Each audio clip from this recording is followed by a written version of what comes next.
Professor Blarel, many thanks for speaking to Times Now. And we have a show called Turning the Page, where we discuss books relevant to Indian politics and culture and foreign policy with the authors. And you, of course, authored a book on the evolution of India's relationship with Israel.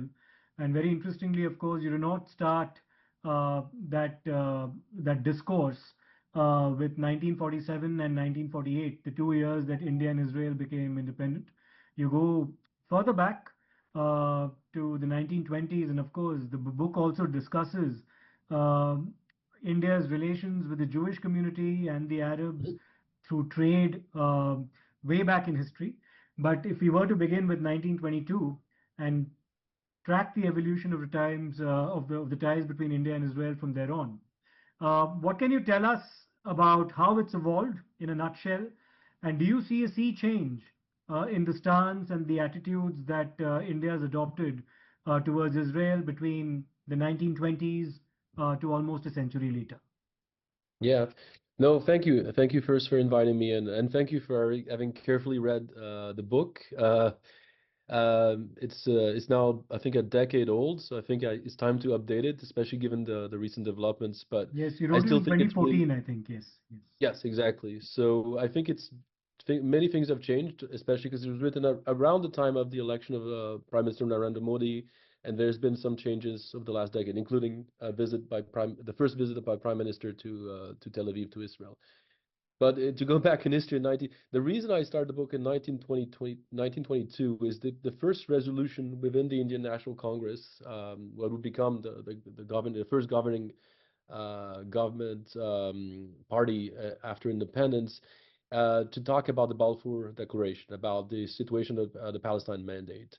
And the timing, you have to know, is because of the struggles that were in India about trying to mobilize and unify a disparate, the divided opposition to the British rule. There was a kind of a both. I think there was some a moral element to it, but also kind of, I think, it's a politically more a politically astute, clever move from some INC leaders to join with some elements of the Muslim League, and to notably to ride on the the Caliphate kind of movement that existed in India. That was a very concerned Indian Muslim group concerned about the protection of certain holy grounds with the dissolution of the Ottoman Empire, and concerns about the promises that were made by the British in the Palestine Mandate, both to the Jewish and the Palestinian populations, respectively. So this is where the formation of and this was pushed by Mahatma Gandhi, Nehru at the time, in discussion with Maulana Azad, the Ali brothers, so these different leaders at the time of the opposition movement, of the independence movement, and it actually unified strongly the complete independence movement with a wide series of mobilization, strikes, etc. in the 1920s. That was the initial positioning. After that, there was actually a separation between the INC and the Muslim League, with different positions on what to do with South Asia and post-British imperial post-colonial projects, notably the questions about Indian Muslims and Indian Hindus. So again, this became a domestic subcontinental divide, but also had an impact on the views of these different respective freedom movements towards what was going on in the Middle East and West Asia. And so obviously that led to the 1930s a series of positions of notably Mahatma Gandhi, but also Nehru to some degree, about supporting the Palestinian movement, partly preference for Nehru and even Gandhi to the secular movements that existed within the Palestinian opposition to British rule. There was also concern for the treatment and the opportunities, notably access to religious sites for the Jewish communities that were based already in the Ottoman Empire and then Right. in the Palestinian Mandate. But there were concerns about migration of Jews to the Palestinian Mandate, about the religious relations in that region, and concerns about the British handling of the Palestine question already back then. So you had a series of positions. This is when the famous quote from Gandhi was, there's a lot of extrapolation because Gandhi actually talked a lot about Palestine. And if you look in the book, over the years, there's different, very different statements that he makes about the position. But there's the famous positions that he mentioned that Palestine belongs to the Palestinians, just like France to the French and Britain to the British. So again, this is this famous statement. But then that explains also in a way when you come to the partition in 1947 and the follow-up creation, as you mentioned, of the Israeli state, you have a clear position of on both the subcontinent and in West Asia, that the Nehru notably was at the helm at the time of the Indian National Congress, opposes partition in both contexts, right? He opposes Yes. partition on religious grounds, and is for actually, in both cases, a federal system with protection and special rights for minorities, right? So a Muslim minority within the subcontinent, the Jewish minority in West Asia. And that's a plan that India initially suggested at the UN. Even before India was independent, it was part of a commission on the state of Yes. Palestine, that which the mandate was given by the British to How the much UN. of Nehru's view on this was actually motivated by the fact that India itself had Hmm. undergone a partition along religious Yeah. lines, and Pakistan was founded along religious lines, and therefore would their endorsing the creation of a separate Jewish state militate against his cherished ideal of having all Hmm. communities living together under one roof, because the partition of India defied that ideal, Yeah. and therefore did that somehow motivate his stand or influence his stand against the creation of a Jewish state? Yes, I think he was very consistent even after partition, because after partition is round around partition, and soon after, India was part of the discussions at the UN on the creation of a. There were different plans. India actually suggested his own plan, a federal plan with protection of the Jewish minority, religious rights and other minority rights. Now that was his consistent position. He was very disappointed that the Western and also the Arab states didn't support his plan, um, and he voted. He was one of the countries that voted, pushed for one of the countries to vote against the partition plan. So that was his initial position at UN. That also explained his position of not wanting initially to support, to recognize and to support the creation of a state of Israel. But just like the partition happened in South Asia, the partition did happen also in the context of Israel, Israel-Palestine, and the Israeli state also, after an initial conflict with the Arab states, Egypt, Jordan initially, and an armistice being signed. India actually, Nehru was actually much more pragmatic and recognized that, whether it was at the UN and different multilateral forums and on the ground in West Asia, Israel was a state as it was now a reality and was there to stay. So that's pushed Nehru to actually change his mind and to adopt a more pragmatic stance of recognizing Israel in 1950, but not establishing diplomatic relations, waiting for an improvement of relations or changes maybe on the ground in West Asia. Weren't there a lot of missed opportunities after 1950? And let me cite a few Hmm. examples. Yeah, In 1962, the Israelis actually offer help to India, or rather, India appeals to Israel for help. yeah. And Israel does, in fact, decide to reciprocate. And this is in the context of the war with China. And then again in 1965, uh, very interestingly, while India has invested all its time and effort in cultivating a relationship with Arab countries, Muslim Yeah. countries, essentially those Muslim countries or Arab countries betray India in 1965 in the war with Pakistan. They end Hmm. up coming to Pakistan's assistance. That's also the case in 1971, is it not? Yeah. When Bangladesh was created, and the Arab world by and large frowned on the creation of Hmm. Bangladesh because Pakistan was being partitioned. Yeah. And again, Israel offered assistance to India. Why did India not course correct Yeah. despite these so-called betrayals? It's a good question. I think the wasted opportunity that you mentioned actually happens for me. There's a window of opportunity to establish diplomatic relations between 50 and 56. In the 1950s, actually, Nehru meets regularly with Israeli ministers, Israeli diplomats, whether it is in Delhi, whether it is in DC, and actually there's regular channels of communication. Nehru actually supports the participation of Israel in the Bandung conference. That we forget. Actually, he pragmatically then cedes because he knows that a lot of members a lot of potential participants in the Bandung conference won't attend, notably Arab states, but a few other Muslim majority states if Israel is present. So he basically compromises with some of the other organizers, Indonesia, Sri Lanka, and Pakistan. Indonesia, Pakistan being opposed. So again, Nehru was open to a dialogue and maybe opening the diplomatic relationship. As he mentioned in the letters to chief ministers at the time is not right, but we're discussing towards a right time for opportune time to establish diplomatic relations. In 1956, what happens in the Suez Crisis? The Suez Crisis, Israel sides with France and UK, and Israel is seen as an ally of imperial forces in West Asia. So that, after that, Nehru breaks most of discussion. There's still some back channel discussion still there. He meets maybe some Israeli diplomats when he travels to US or UN, but again, it's very minimal. And so I think that's a wasted opportunity because after that, the successive Nehru, at the end of his term in 1962, he does ask for support for Israel, notably mortar and ammunition. But after him, whether it's Shastri or Prime Minister Shastri or Prime Minister Indira Gandhi, they maintain a much more not hostile, but a very strict position of no relationship based on ideological line, non-alignment, third world, anti-colonial solidarity, etc.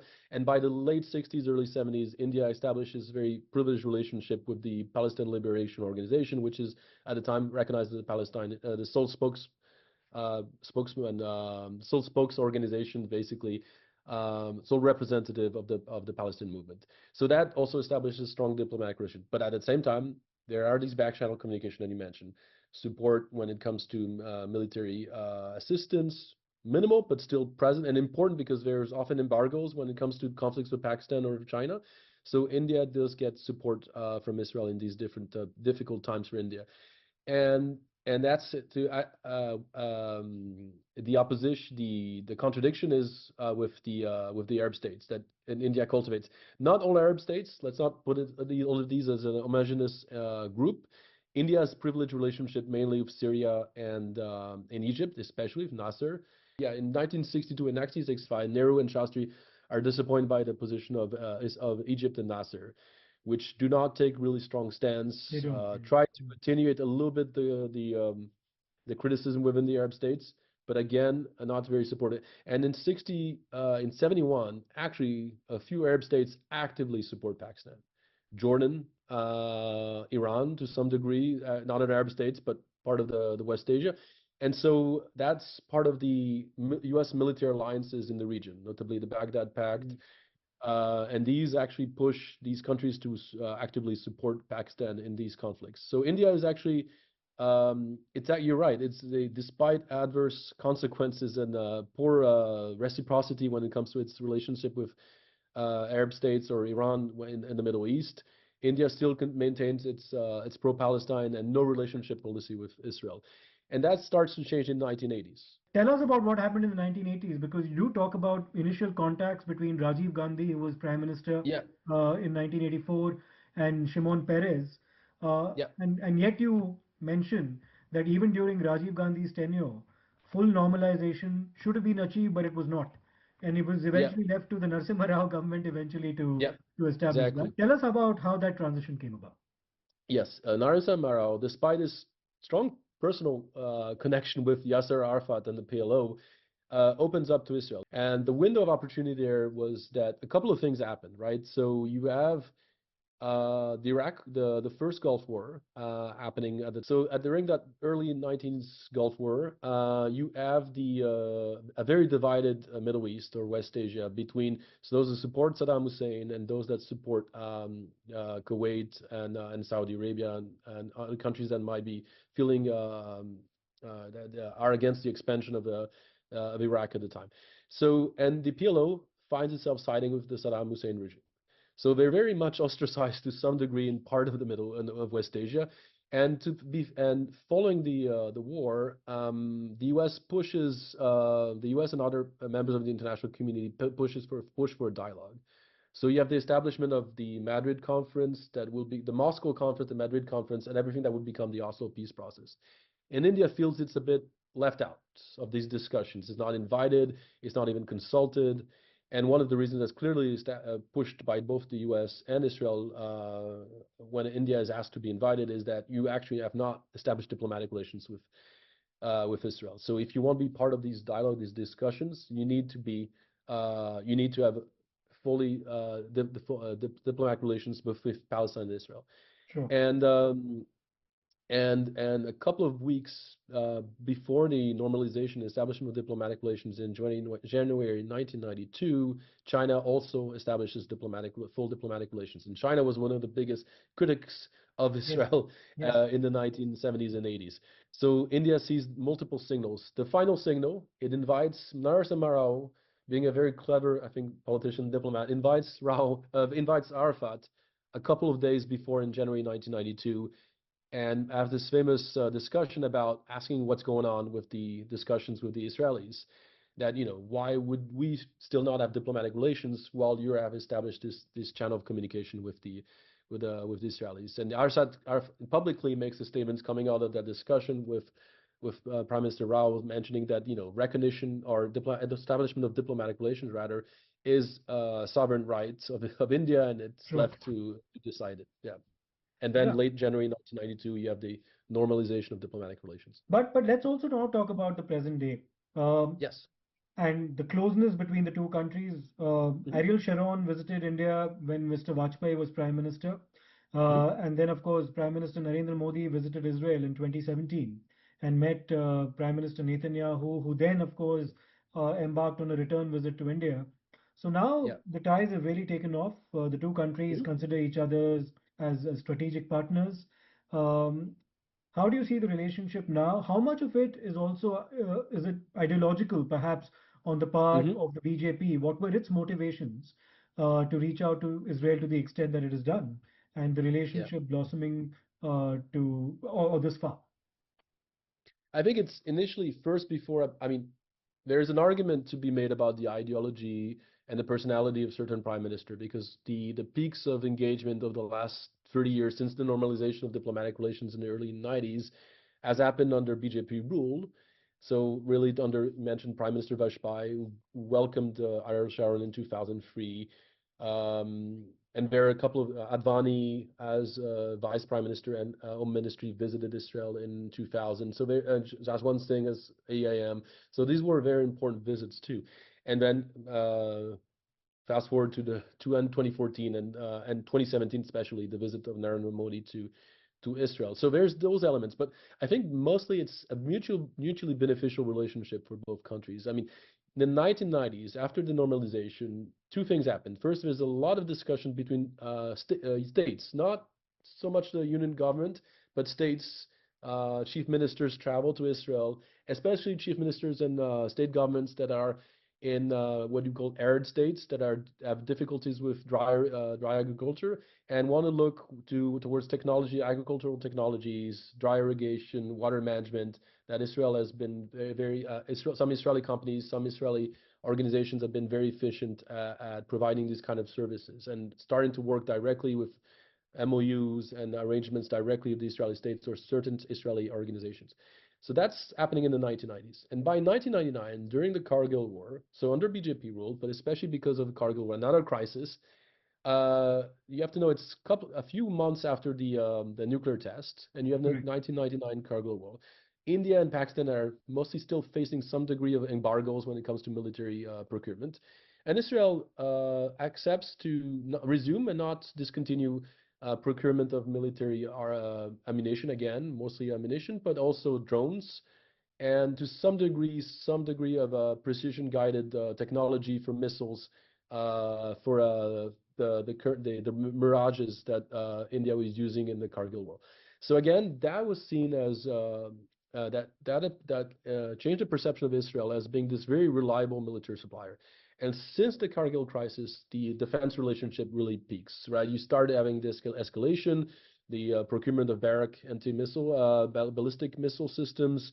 You have the discussion and the negotiation end up in 2004, the procurement of the Falk So the early airborne warning systems that gives India a very strong advantages of Pakistan when it comes to um, um, combat and surveillance at the border between jets.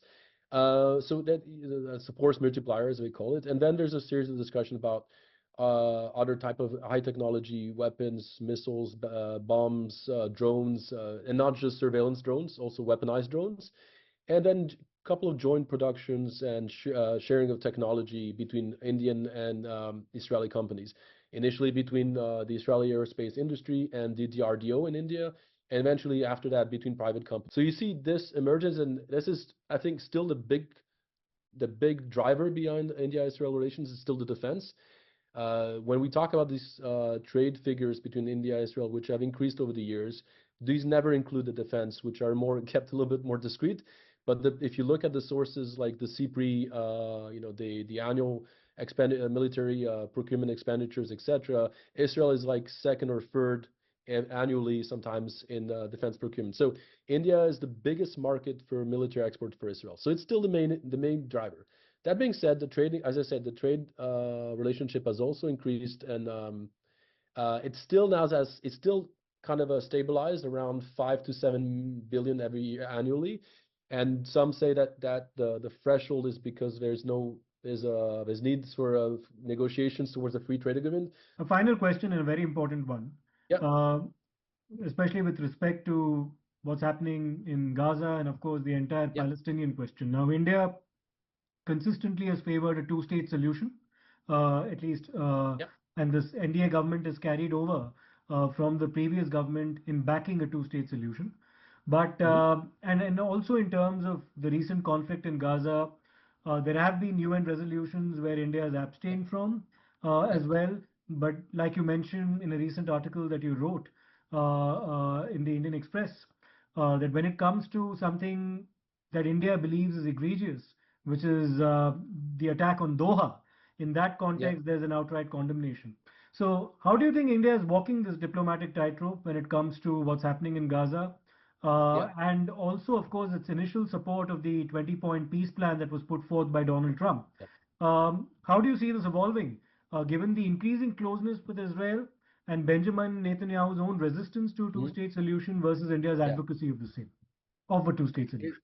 no, but yeah, it's obviously, like you said, a tightrope for to balance or to tread on for India. But it's true that since Modi came to power, Prime Minister Modi came to power in 2014, there was always debates about the dilution of India's position when it comes to the traditional support of Palestine, because there were more public engagement with Israel. Actually, under the Congress, there were also strong relationship with Israel. They're just more discreet or more happening behind the doors. But Modi has made it more public. But Modi is also, what we forget is Modi was the first prime minister to travel to Israel, but he was Correct. also the first prime minister to go to Ramallah. So Modi has always been very careful. This government has been very careful about showing, regularly reminding that the support to the two-state solution or supporting at the UN. It's true that India's voting pattern has been changing. It's more on a case-by-case basis than a pattern of Absolutely. systematically Yeah. condemning Israel. Or now it actually looks, when there's no strong mention of criticizing Hamas in a particular crisis, India will abstain. But when there's mention of like the Golan Heights, or was mention of the West Bank, India condemns Israel because it thinks that these are important markers to preserve the possibility of a of a sovereign Palestinian authority Yes. or state in the future. So it's been very careful about being systematically consistent when it came to that. People have criticized that it's not always it doesn't always seem like completely coherent, but at least it's stuck by a few markers where it thinks that here Palestinian statehood is actually threatened. And this is the constant ambiguity that's going to come up when it comes to the Gaza plan. I mean, the Gaza plan, some points that India supports and actually will even, I think, be ready to play a more active role. There's been indirect statements that seem to indicate that, and India is ready to step up a little bit. But it has to be very careful about all the different actors. Will Hamas accept to disarm or partly disarm, or change its role in what would become Gaza governance? That's obviously a very important point, which we don't have enough answers, and this is still being discussed. And also about Israel. Will Israel accept of a Gaza governance plan, which will be Palestinian owned, or will the Palestinians will have sovereignty?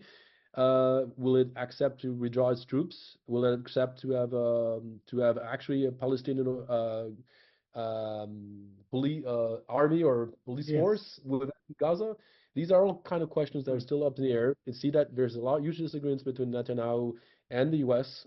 when it comes to it. So India, I mean, I even wrote an op-ed, I think, about with Dr. Shuman Ganguly about Yes. where could India play a role as even a peacekeeping force.